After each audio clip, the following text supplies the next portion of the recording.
Actions. Tonight we're going to meet with a lot of civic organizations that do so much for the town of Danvers, and this is their opportunity to tell us about what they're into, what's going on in their organizations, and try and get you to join them. Yeah, it should be a great time. It always is. We learn so much about what's going on in town through these organizations. They're all nonprofits that are here to help the town, help the citizens, and make Danvers a better place to be. Absolutely.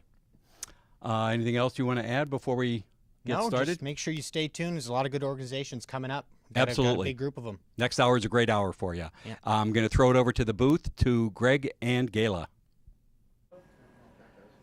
Hello, everybody. I am Greg Dolan, the Executive Director here at Danvers, and I am joined by Gayla Bartlett, our Underwriting Coordinator for one of our, I'm speaking for you here, but I think it's true for everyone on staff, everyone that volunteers, one of the favorite nights of the year. It's a fun night. It's a awesome. lot of fun. It's a great way to see our friends. We get to see once a year. They get to network together and find out what's going on in their nonprofits. So it's a great night. Yeah, it's great. And one of the things I always am impressed by is the amount of amazing work that people are doing in these organizations. Yep. And the volunteer opportunities is another big thing as you watch. If there's an organization that jumps out to you, like, wow, I really believe in that mission. I really love what they stand for. I would love to participate. I can tell you, working for a nonprofit, we're always looking for volunteers, and if it's something that interests you, I can promise you that they would love any help you can give them through donations, through your time, whatever works for you. It's a great way to get involved in your community, to be involved with these organizations. Absolutely, and make sure you check during each interview. You'll see the website. It'll scroll across the bottom. So that's a great way for you to find out how to get in touch with these nonprofits to help. And one more thing before we go, I need to say a couple of thank yous. So first, there's some delicious food down the hall, so thank you so much to Texas Roadhouse. They've been an awesome supporter of our business for years, giving food. They were our Underwriter of the Year for the last year for all the support they've given us. Shout out to Ben and Ben behind us running the control room. They're doing Squared, right? Awesome, yeah, Ben Squared. I got Jim Light helping people get to where they need to go. One of the things about this show is it looks smooth on TV, but behind the scenes, I promise people are running back and forth and making this work. I got Jenny doing photos for the evenings. Thanks so much. And obviously, all the organizations, all the people that come in. Thank you so much. And also, I can't forget you, Corey. Because Corey's the one keeping us on time in there. So with that, we're going to throw it to the first interview. It's going to be John with the Danvers Historical Society. So thanks for watching. Anyhow, so you don't need to go. You can say what it is, but you don't have to be specific. Oh, and we're back. Okay. So thanks, guys. Thank you, guys. Now that I bring the microphone back up, I'm here with the Danvers Historical Society, David McKenna and Joyce Cranford. Good evening. Welcome. How you doing, John? Good Excellent, thank you. Yeah, good seeing you again. It seems like once a year I get to see you. Just about, yeah. So tell me, first thing, is something happening with the Peabody gazebo restoration? Yes, the thing was designed and built in the 1840s by a member of the Peabody family, and it sat there for quite a while. And then when Louisa Endicott died in 1958, I believe it was, she willed it to one of her nephews, and it was moved to Martha's Vineyard. And believe it or not, that's where it stayed. We built a replica in 1989, which unfortunately is not as good material as they had back 150 years ago, and it needs repairing now. We've got a contractor who's been doing a lot of work for us, put in a handicap bathroom, is doing some restoration work in the building, reinforcing floors so we can open the building up to the general public and make it more accessible, especially with the handicap bathroom for more people. He has donated the labor to do this, which is probably going to be around 20 grand worth. Oh, at least, yeah. And the materials will be about another 20 grand. And we've had a couple of events, we've had a couple of donations, and I think we've actually got the money we're going to need to get that done, and he's planning on starting it, I believe, later this month. Excellent. Let's hope he gets it buttoned up before the winter comes. That'll be wonderful. And then what else is going on in general with Glen Magna? Well, as I said, we're trying to get the place back open to the public. The town said we have to bring it up to code as an event venue because they still had to list it as a residence because that's what it was when Louisa died, and no one told us until the 80s. And they decided, the society tried to get around it and weren't able to, so we said we got to do it now. So we're working on it. We got the handicap bathroom, upgrading the fire alarm system, smoke detectors, that sort of thing. And we may have to put an elevator in eventually, and possibly a sprinkler system, which could be another $500,000. Oh yeah, sprinkler system would Yeah, be very expensive as well as intrusive. Absolutely, yeah. So we're working on that. We got the tea house finished last year. Got the statues back up on the roof. Good.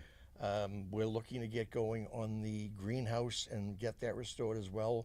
So we're moving forward. We put a sprinkler system on the lawns, so that Matt moved on to teaching. I think he'll be a great teacher. Christian doesn't have to do as much time dragging hoses around. Right. So I think it's worked out well. Yeah, it's beautiful grounds Yep. there. If you haven't been, go walk around. The outside is open to the public. You can walk through, and in the summertime, gorgeous flowers everywhere. It's a wonderful place. Just go take a walk. Yeah. It's beautiful there. Yes, it is. Is the society involved in the 250th anniversary of the Revolution? Yes, we are. We're hoping to join with the Danvers Alarmless Company, which I'm a member of also, and marched to a lot of battles 50 years ago. I'll be watching them this time. But yeah, we've got some events going on. We found out actually that the revolution almost started in Danvers, No kidding. because in '74, General Gage was moved into Salem and was living in Danvers at the Lindens. And one day some colonials were out scrounging for lead because they knew there was trouble coming, and lead was hard to find, and there was some nice lead finials on his fence. So they started ripping it off, and someone came to the door and hollered, and one of them picked up his musket and fired a shot at the guy and made a bullet hole in the door. If there had been troops there that day, Lexington and Concord might never have happened. It might have started right there in That's Danvers. too funny. You learn something new every day. Yeah, we I'm do. telling And you. with the internet, there's so much more accessible. Because years ago, you had to go look at an encyclopedia, look up specific things, and look it up, and maybe refer you to someplace else. Now you push a button, and boom, it's all right there on screen. Yep. And we're finding so many things that we never knew about. That's great. In fact, the Danvers outlawed tea in 1770, and the tea party on the roof was a result of that. Jeremiah Page came back and told his wife, "There will be no tea drunk on my roof and In my house." under my roof," I think is Right, what he yeah, said. And being a good, dutiful wife, she said, "Yes, dear," and brought her lady friends up on the roof, Yep. and they had their tea up there. Yep, absolutely. Women are smarter than us guys Yeah, are. there's nothing new there. No. How are you? Excuse me. How are you expanding the focus on Danvers? Well, we're trying to bring more people in. We're trying to get some of the other programs going. We're trying to include the Native American history of Danvers, that at that time was known as Wakankakook, which meant place of birch trees. And there was so much history. There's 10,000 years at least of history of people in Danvers before the English came.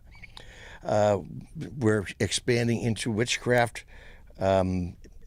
We've got the third grade program going, which is going for 30 years, which we're including. Did you want to add something on the third grade? Yeah, the third grade, as you just said, over 30 years now. And the program is to make sure that the children are, pardon me while I get to my notes, the third grade section, to connect the students with their local history. And so we have a activity book that was Sheila Cook Kaiser had made up for us, and it's called Our Town. So the teachers of the third graders will use that activity book to learn about the town, and then later they will come to the Jeremiah Page House and the Tapley Memorial Hall and work with college students and high school students and have hands-on activities to do. And they also go to the Rebecca Nurse Home, so it's a wonderful program. And we have met children years later who have remembered coming, and they still remember their history, so it is getting passed on, which is what we want. Absolutely awesome. Yeah, I remember some of I was on the board many years ago, and the third grade history part when they came to Tapley Hall and would see things like a rotary dial telephone that they knew, what is this? Yes, You know? they had no idea how to use that. Right. Right. So Yeah. it's and the typewriter too. They're Right. very enthralled with the typewriter. Sure. But and we have so many programs at the Danvers Historical Society. I'll tell you briefly Okay. some of them. We have a monthly speaker series, meets every third Wednesday of the month, wide variety of topics. Last night we had Brandon Hockel come, and he spoke about amateur radio users or ham radio users, and he had also films and artifacts. So it could be anything. We've had General Thomas Gage, and a reenactor, come and give a wonderful, wonderful presentation, and we learned all about things that we didn't know about Mr. General Gage. So that was quite the show, and that was Paul O'Shaughnessy. He is the O'Shaughnessy, excuse me. He is the reenactor. Sheila Cook Kaiser. She has studied and put a beautiful, in-depth program together about Mrs. Adra Day.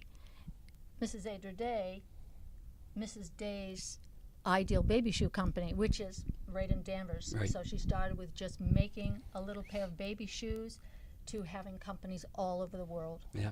right here in our little town. So, and many, many more.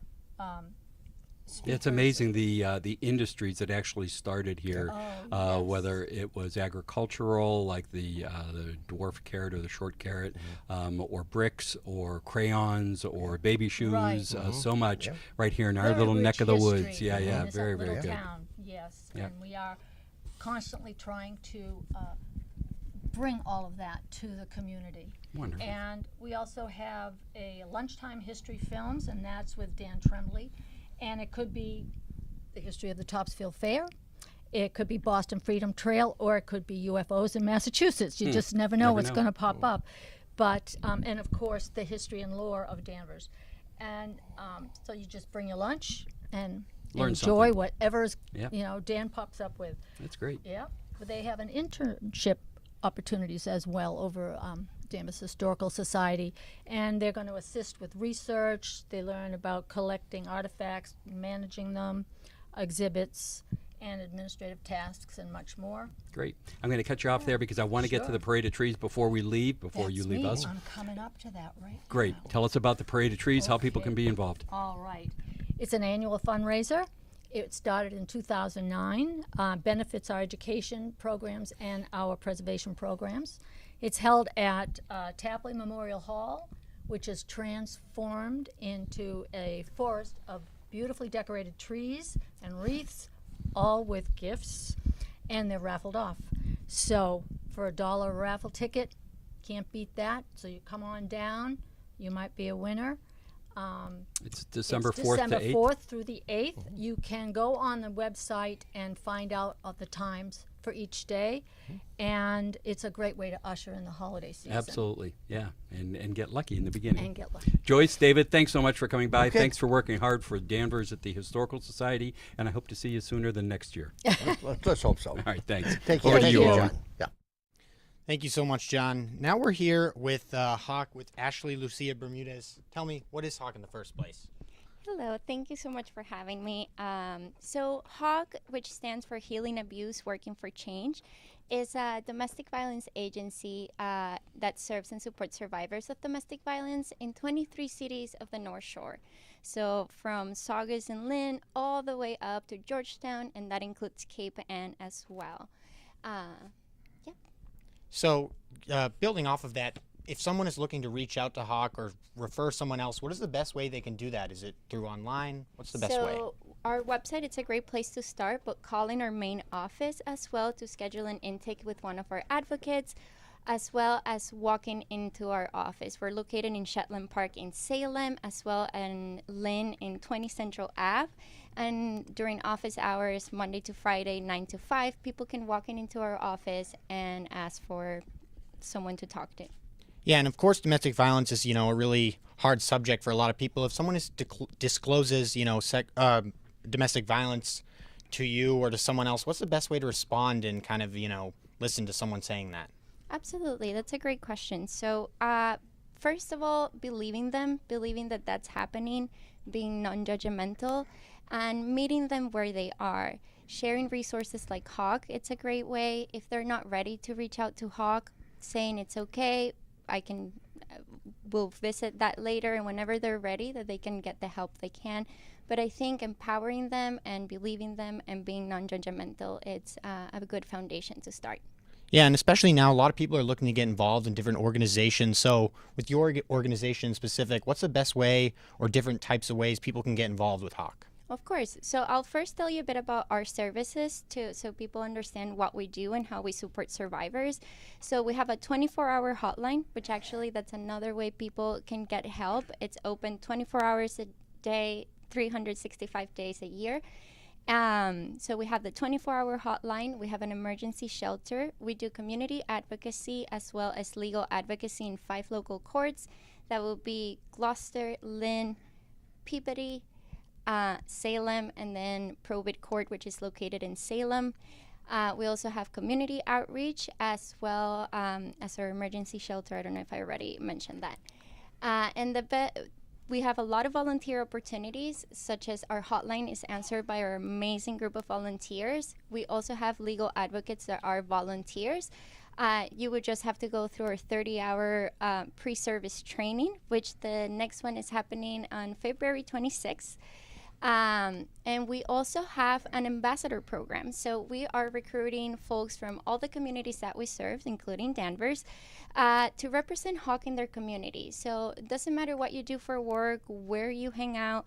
If you feel like you can go out and share about our resources, you would just have to go to a training to understand our services. And then we send you out in the community in your own time to go and talk about Hawk. One of the barriers that people have to get services is not knowing that agencies like Hawk exist. Absolutely. And it really makes an impact when someone knows in the back of their head that Hawk exists. And we also have our annual fundraiser, which is our Walk for Hawk, which is also a 5K run for the runners, not me. And it's a really uplifting event. We have a pet parade. It happens every spring, usually in June. And it's just a really fun day. The Good Witch of Salem runs usually our pet parade. We also have a kids race, which is very cute to watch. And a lot of community members are partners, and everyone joins. And again, it's just a really great event. We also have our Breakfast to Heal, which happens every October, which is Domestic Violence Awareness Month. Another very uplifting event that it's great. We have Giving Tuesday coming up on December 3rd, I believe is the Tuesday, where we're collecting funds that really help us do the work that we do and serve our clients. And donating basic needs or toiletries or new coats for our clients. Our clients can shop our donation closets whenever they have a particular need.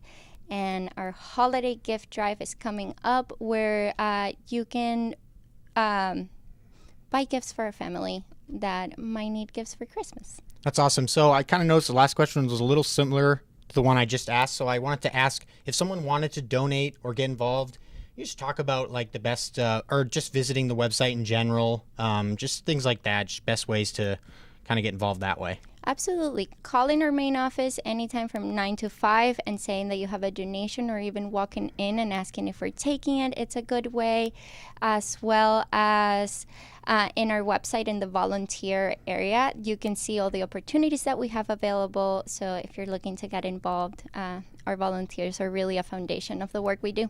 Okay, awesome. Thank you so much for joining us. It's really great to have you on. Thank you. Thank you. Send it over to John. Thank you, Owen. And I am here with a good friend of mine who also is a hero, not just because he is a veteran, but Dick is a friend of mine who has started an organization that as soon as he tells you about it, he's going to be your hero as well. Dick, tell us about Operation Troop Support and why you started this. Well, John, now you're my hero. That was a very nice introduction. We started Operation Troop Support about 22 years ago, and it was when my son and my daughter were overseas in Iraq, and they needed some help in keeping the prisoners, not the prisoners, but the people that were in the hospital through the pain of recovery, they asked, could we go ahead and send them some things to keep their mind off the pain. So that's kind of how we started. And we figured it would probably be, I served in Desert Storm. We figured it'd probably be another 50 days, and no problem. Well, we're still doing it. So this is one of the reasons that we started. And as we continued on, other people in the community joined us. And they liked what we do. They liked what we did. And this kept building up until, well, this latest number was 1.4 million packages that we have sent overseas to the war zone and to the hospitals. And I would like to say one thing. Pause there for a minute. 1.4 million packages to our soldiers in need. God bless you, brother. Yeah, and I'll tell you, that's a testimony to the community and the surrounding towns. Just incredible. We like what we do. We do not have any kind of overhead. Any money we collect goes strictly to the postage because we do have to pay our postage. We send, those of you with calculators can figure this out, we send about 100 boxes every week, and it costs about $20 a box. So it's a lot of money that we spend every month on U.S. postage. There's not too much we can do about that. We've tried, but that's what happens. And we send regularly scheduled items, and I think Ashley hit a couple of things that Hawk needs. We do the same things. We send out food, we send out toiletries, we send out miscellaneous things like clothing, socks, playing cards, paperback books, and all of these things go out constantly to the soldiers in need. Now, I will tell you how we get their names, because every box goes out to a soldier or a sailor by name. Every box we send out, we put a piece of paper in it that says, if you would like to get a package from us, please fill it out and send it back. And we used to get probably about 2 or 3, maybe 4 every couple of weeks. And of course, we'd add them to the list. These days, we're getting about 11 a day. Wow. Yeah, the guys over there, girls over there, really are in need of a lot of things. And so we get these requests back, we fill them out, and then we start loading the boxes for them. And if they've got any specific requests, we include those items in there. Sure. So that's kind of what we do. We've been doing it for 22 years. We do certain things. We have public packs, which means anybody can come. We will announce it ahead of time. Just come, bring yourself. We'll have all of the items. We'll have the boxes, the tape, everything we need. We just need your help. We have public wraps at Christmas time. I had one yesterday at the Episcopal Church downtown Danvers. We had one a couple of weeks ago in Middleton at the American Legion. We've got St. John's Prep coming up the beginning of December. And their faculty and students come in, they wrap the gifts that we bring, and then we take them back, put the labels on, and send it out. And it's quite a fact, quite a feat. But the problem we run into is just storage. You know, we're working this out of our home, so you can imagine what my living room looks like. That's why he says he has no overhead, because it's all in his house. It's all on our house. Our cat loves it. They're jumping from box to box every day. But that's what we do.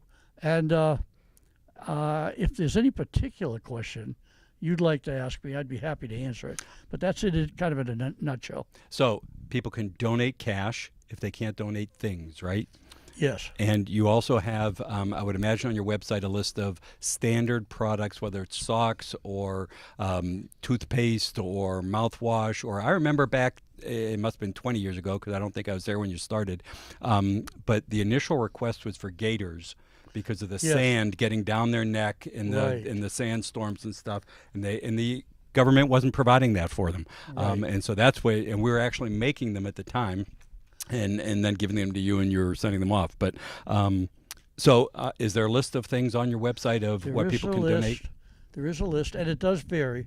We send packages to about 15 countries, everywhere from Poland, Bulgaria, Romania, Estonia, Latvia, Saudi Arabia, Syria, Djibouti, Nigeria, South Africa. And what we do is, when we get the requests in, then we try to fill them to the best of our ability. Certainly. But that's kind of how we do it. Great. And So- on our website, we have a list. Wonderful. So, when you're shopping, especially if you're doing Christmas shopping, take a look at the list first. Christmas shop for some soldier in some battle area. Secondarily, think about donating money as a Christmas gift to these people. And then thirdly, think about your employers. My wife worked at Mass General. Mass General donated, I don't know what it was, 500 tubes of chapstick. Something like that is nothing for them, but it goes to 500 different people in some place where chapstick is important. So John, don't could I forget say to one ask thing your... just Yes, before absolutely. We get cut off here. In 2005, I was in Iraq with my son and my daughter at the same time, and I took the opportunity to go to a combat support hospital, and I was sitting on the end of the bed with 19 patients in the room, and they were in varying degrees of pain. And while I was sitting talking to them, what do you need? The door opened up, and the nurse came in with 2 big boxes from Operation Troop Support that we had mailed out about a week and a half ago. I was like a little kid, This system works. Yeah. But then I was able to take a step back and watch as the nurse went from bed to bed.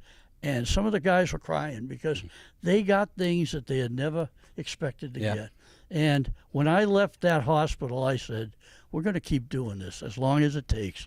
And that's why we'd love your support. Awesome. Well, and I know I'm 3 days late. Happy Veterans Day. Thank you Thanks very for much. everything you do. Thanks for everything you did and everything you continue to do. And please support Dick and his efforts and help our soldiers. This is a non-political thing. This helps everybody. Please be generous. Thanks, Thank you. Dick. Thank you, John. Have a great holiday. Over to you, Owen. Thank you, John. Yeah, like you said, perfect timing having it right after Veterans Day with Dick. Now we're joined with Mary Beth Veary. What is DEEP? Thank you for having us tonight. No worries. DEEP is the Danvers Educational Enrichment Partnership.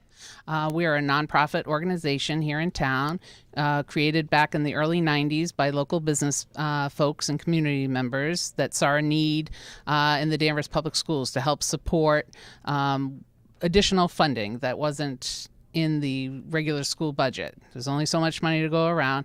So DEEP was organized, and they started doing fundraisers to help support additional educational needs for all in the schools. Yeah, so speaking of that, what are some of the biggest programs and events and things that DEEP funds, some of the most critical things that you're funding? Sure. So every year, DEEP funds the DEEP Teacher Grants. So any Danvers Public School teacher can submit an application for a DEEP grant. We award $500 to each teacher. If a group of teachers get together and do like one grant, 4 teachers, they've got like $2,000 right there. And what we're looking for is innovative applications, how they're going to help enhance the curriculum in the classroom. We also support the DECA program at the Danvers High School. Yes, it's a big one. Yep, it's the largest extracurricular activity at the high school. Over 200 kids participate in it every year, so we help support them through attending the state and international competitions. Recently, we just supported them by helping them to buy a heat press to make T-shirts for their school store, so they can kind of keep their costs low. It's not just T-shirts, but put on the logos and stuff on it's super T-shirts, cool. sweatshirts, yeah. So we were able to help them with that. We also support our middle schoolers through our Holton Richmond Spelling Bee and our retiring teachers. Every year we do a DEEP Breakfast of Champions, where we honor our retiring teachers and staff from the Danvers Public Schools. And we do a lot of other community events that we support, the Colleen Ritzer 5K. We also are participating in the Parade of Trees with the Danvers Historical Society this year. We have supported the Martin Luther King Day. So DEEP is really not just raising funds for the schools, but it is a community organization that really tries to give back to the community. Yeah, and just like all these groups, raising funds, what is a way someone can donate to Sure. Deep? So the easiest way is to become a Deep member. We offer memberships, and individuals, an individual person can sign up $10, a family for $20. We have community partners. It could be $100 for a community partner, but then we also have our Deep corporate sponsors, our local businesses that really are our backbone of our organization with fundraising, and those start at $250. And we are really grateful and thankful for the businesses in this community that have supported us over the years. Being in existence since the early 90s, it's been a long time, but we have our organizations and our businesses that we can always go to and count on. So that's one way. Another way is to support our fundraisers. Over the years, we've done a Deep wine and food tasting that we've held at the Yacht Club. We also do Dine for Dollars. We are having one actually this coming Tuesday, November 19th at Texas Roadhouse, another great community partner that we partner with. So come on down and help support Deep. And we also, any other events that we may have, if folks want to attend, it just really goes back to the schools and supporting all students here in town. Yeah, that's awesome. And building off of what you just said, what are some of the biggest things right now that you're kind of preparing for? Events, fundraising events? What are some of the biggest things you're preparing for in the near future? Sure. Yep. So the upcoming Dine for Dollars on Tuesday. We'll also have raffles there. So between 5 and 8 o'clock. So come on down for some great prizes. We also have the Holton Richmond Spelling Bee that will be taking place January 29th at the Holton Richmond Middle School. We'll be there. Yeah, I'm sure we'll be actually, there. it'll be at the high school. But yes, DCAT is a great we will be partner there. where you record that and air it for us. We'll have about 55 students participate, wow. and the winner of that spelling bee moves on to qualify for the regional script spelling bee. And if they make it out of that, they could head to Washington, D.C. for the national spelling bee. So we're a huge supporter of that. And then we're just also supporting DECA. They have their regional or district competition coming up in December, and they need volunteers for that. So we volunteer to judge for that competition, and anyone in the community that would like to do that could certainly sign up as well. They just need to reach out to the high school to find out how you could do that. But those are some of the events that we currently have coming up. That's awesome. That's really mostly of what I had to say. It sounds really great, all the stuff that's coming up. Thank you so much. Yeah, no, thank you. And I just want to give a shout out to a couple of the DCAT staff members here on our board, Ben Thomas and Gayla Bartlett. So without their support, we couldn't do it, what we do. And again, anyone that'd like to help get involved, some of other biggest needs beyond financial is volunteers. Like any of these nonprofits here tonight, we need the volunteers to be able to help us do all the great things that we want to be able to do. We're small and mighty, but we'd love to have some new folks come and join us, and anyone can come on board. Find out more information at www.supportdeep.org, and hope to have some new faces join us. Awesome. Thank you so much for joining us. Yeah, thank you. John, over to you. Thank you, Owen. I'm here with Kevin Hudson and Brenda. Sorry, Brenda, I forgot your first name for a minute there. Brenda Murphy with Essex County Habitat for Humanity. Tell us a little bit more about Habitat for Humanity and what is the crisis about affordable housing? Sure. Thank you so much for having us. Really what's happening is that people that have grown up here in Essex County are unable to afford to live in the place that they grew up. There was a study that the state did a couple of years ago that came out and said that the state of Massachusetts is short over 200,000 homes. It's incredible. And rents have skyrocketed everywhere. I mean, people can't afford the rents, or their rents are higher than a mortgage would be. Right. So it's really just gotten, worse and worse, and construction costs and developers wanting to make luxury homes. We're anxious to see what kind of changes will happen with the new affordable housing bill, state bill that passed a few months back. But everything's in flux with the new administration, and nobody knows what's going to happen. Right. So now more than ever, it's really important for organizations like Habitat for Humanity to do what we do, which is build homes. How much do you rely on federal funding? We do get we rely a lot on we get HUD money, so it's locally through the North Shore Home Consortium, things like that. We do get some money, but most of our fundraising is done through local donations, our great donor base, corporations, local private foundations, and things like that. That's great. So home ownership Yes. is a goal of what you're all about. That's right. Why home ownership as opposed to renting? Sure. Our feeling is that home ownership, we like to say that we give a hand out and hand up and not a handout. So our goal is for everyone to have a safe place to live, but we also build and we build homes for homeowners. So what that means is that we are in the business of losing money because we build affordable homes. And all of our homeowners have to qualify for a 30-year mortgage. They have to have credit in order to qualify.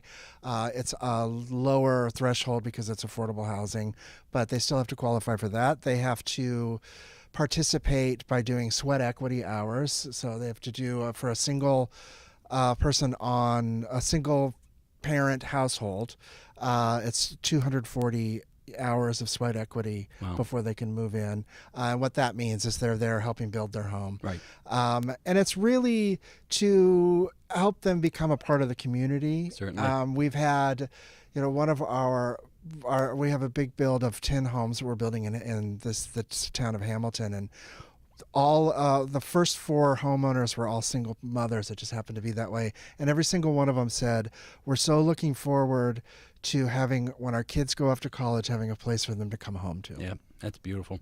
Yeah, and when you think about it, I love the home, the sweat equity portion of it, but it's also instilling pride in their home. That's right. And it's something that they know every little bit about now. They watch the plumber putting in the plumbing, or they watch the electrician running the wires. That's they may right. have even picked where they wanted the outlets or the switches or the whatevers. Yeah, they have a big say in it. Yeah, exactly. Yeah. So it is their home for the rest of their lives, and that's got to be a wonderful feeling and a wonderful boost to their morale and their ego. So that's a great aspect. And we rely so greatly on volunteers. All of our homes are built with volunteer equity, volunteer sweat equity. Right.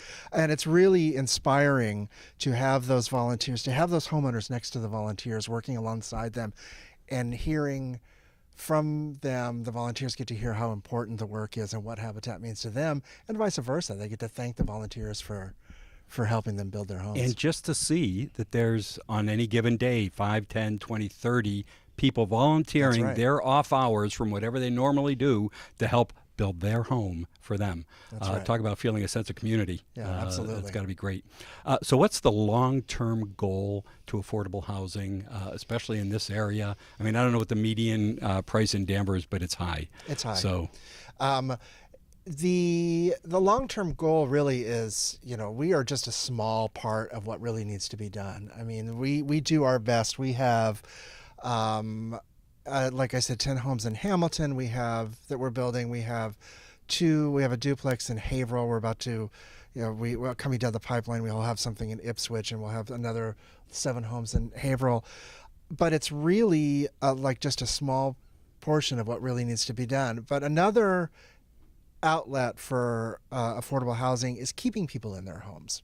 Habitat has a program called Critical Home Repair. Oftentimes it's for our clients for that are elderly senior citizens that can't afford to make the repairs to keep their homes safe. Habitat for Humanity will go into their homes and make it safe. And it keeps, and I say it's part of affordable housing because it keeps people in their homes, which means that we don't have more people out there looking for homes that don't exist. Right. Yep. So before you leave, How Yes. can people help you? I know you need financial support, you need volunteer support. What events do you have coming up that people can participate in, or things that they should look forward to? How can they get in touch with you? I'm going to pass that off to Brenda. Well, we have all kinds of volunteer opportunities. Like Kevin mentioned, people can come and help in a build, but we're also looking for people's professional services, architects, engineers, electricians, plumbers. We need all different types, even lawyers, all kinds of people with their professional skills to be able to help us in the volunteer hours. And we do have lots of fun events throughout the year. That next month on December 7th, we have the Gingerbread House event coming up. Teams of 4 can come together, and we're going to be meeting at the Maple Street Congregational Church at 1 o'clock on December 7th, and it's a really fun event. It's a contest to see who makes the best gingerbread Oh, house. I'd love to do that. Oh, I'll have to put a team together. That Yes. sounds fun. DCAT is a great partner on that with us. Gayla is helping us put the whole thing together, and she's really She's amazing. spearheading the whole She thing. really She's is. awesome. Love you, Gayla.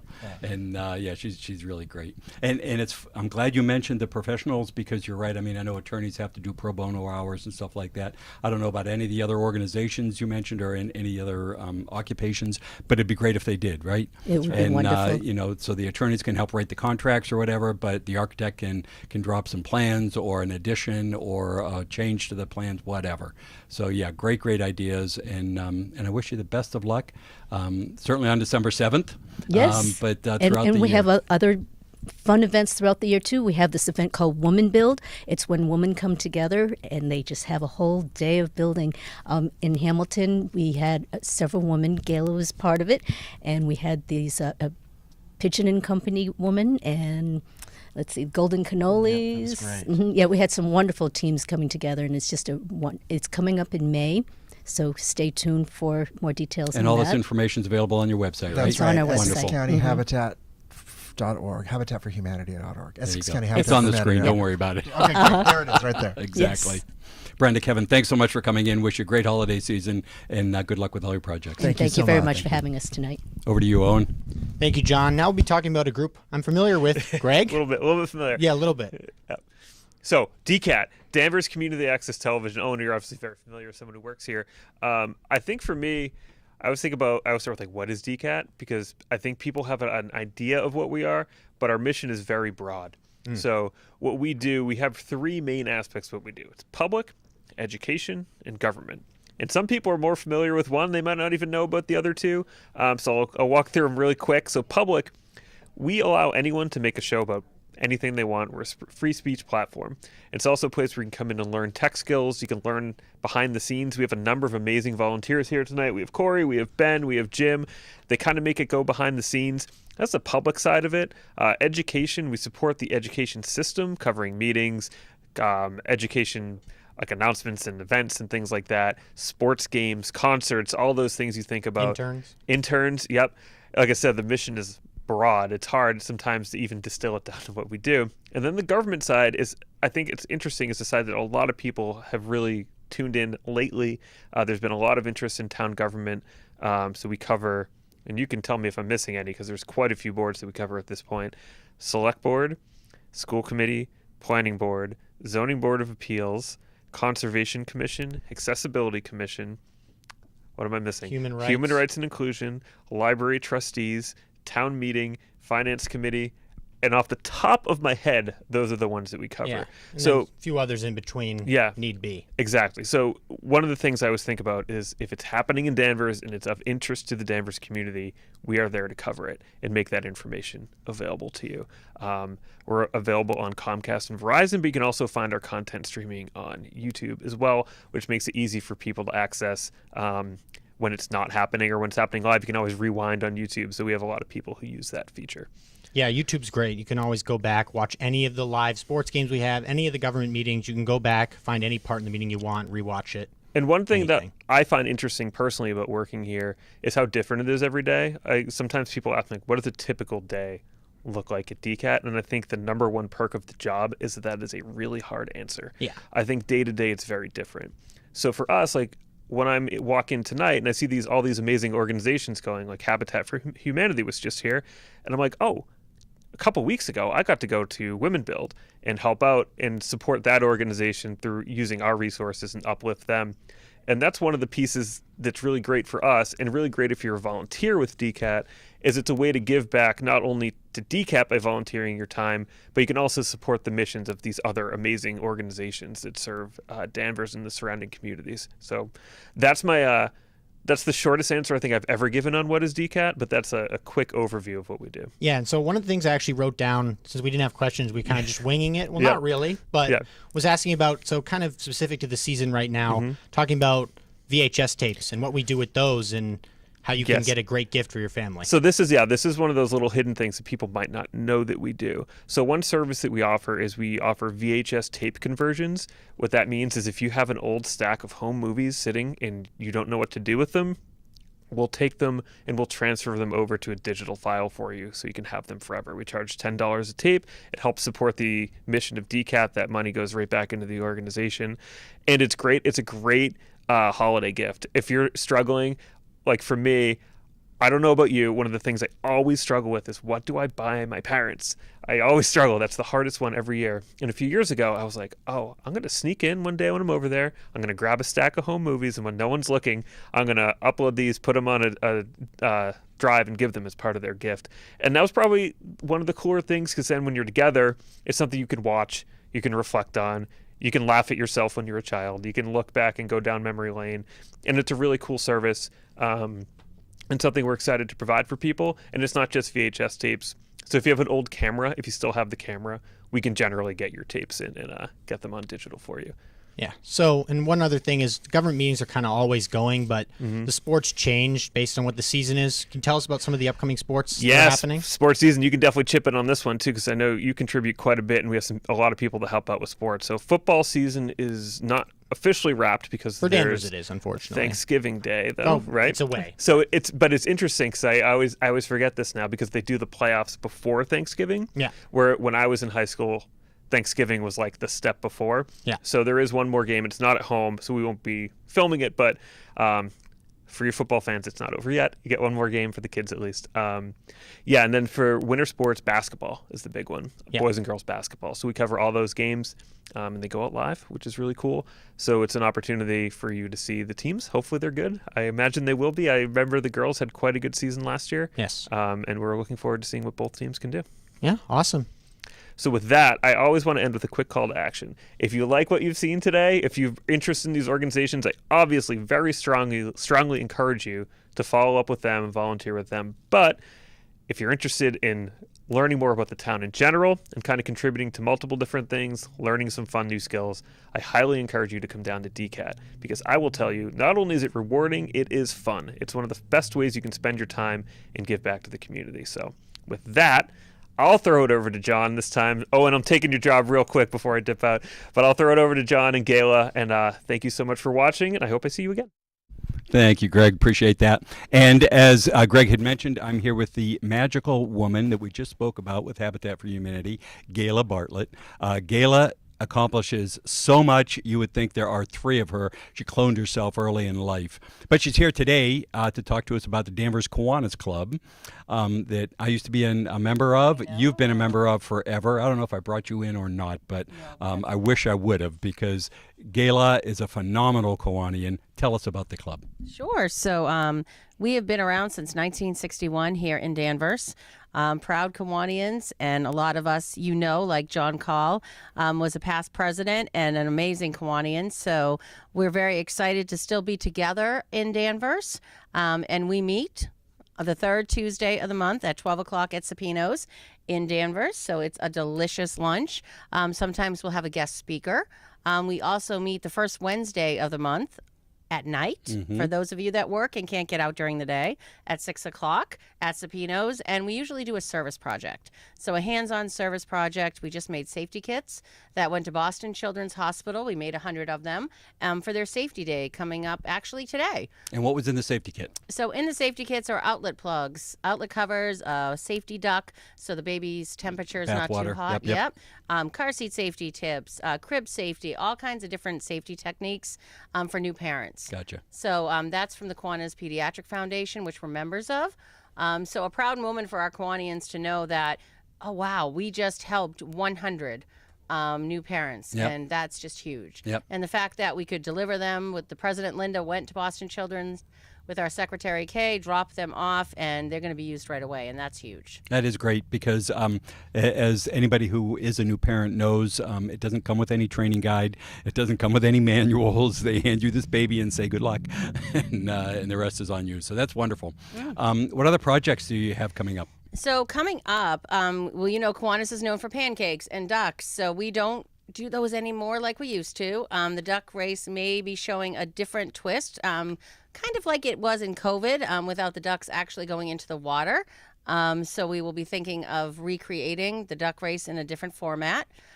We also are working on another car seat safety check, which we've been very successful with and have done all different kinds of places for the car seat safety check. So that's coming up again. And we're going to start to do some different kinds of fundraising. That's great. And the car seat safety check is so important. I have 3 grandchildren now. I've got 4 car Adorable. seats in my garage, and as they've grown through them, but they expire. You would think a car seat's a car seat, and you just buckle it into your car, but now there's back straps that hook onto the back of your seat and anchors and stuff. And so having safety checks for that is important, especially for new parents who aren't sure, or if they're moving it from car to car. Great idea. So And also when they get in an accident. So once that car seat's been in an accident, it's actually, they recommend you get a new one. wow. So I think that's something like some of these car seats can get seriously injured, and making sure, because the foam and Compresses everything or around whatever, it, sure, yep, right? yep. So making sure that parents know that as well is Yep. huge. Yep. And how to tighten your child in it. Yep. Yeah, it's easy with the 5-point strap, but it's not as easy as it looks.